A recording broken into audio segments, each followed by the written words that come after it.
রোমানরা কি কখনো একজন রাজা ছাড়া তাদের সাম্রাজ্য চালাতে পারত?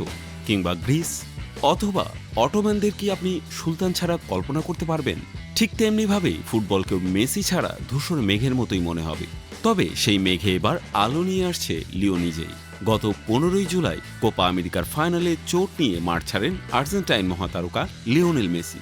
মাঠ ছাড়ার পর সেদিন খোলা পা নিয়ে ডাগা উঠে বসে কাঁদতেও দেখা যায় তাকে।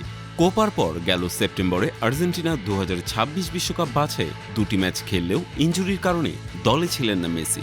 চোট কাটিয়ে প্রায় 2 মাস পর ইন্টার মায়ামিতে ফেরেন মেসি।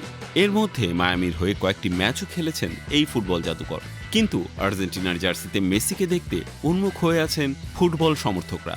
সমর্থকদের সেই অপেক্ষার অবসান হতে যাচ্ছে।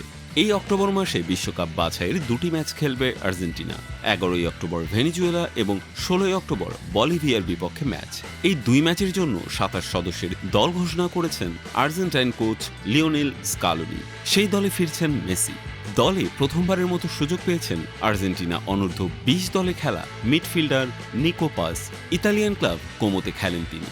এদিকে ফিফার নিষেধাজ্ঞার কারণে আর্জেন্টিনার পরের 2 ম্যাচে খেলতে পারবেন না গোলরক্ষক এমিলিয়ানো মার্টিনেজ। এই জন্য তাকে দলেও রাখা হয়নি। এমির বদলে কাউকে নেওয়া হয়নি। আর্জেন্টিনার ঘোষিত দলে 3 গোলকিপার হলেন বেনিতেজ, রুলি ও মুসো।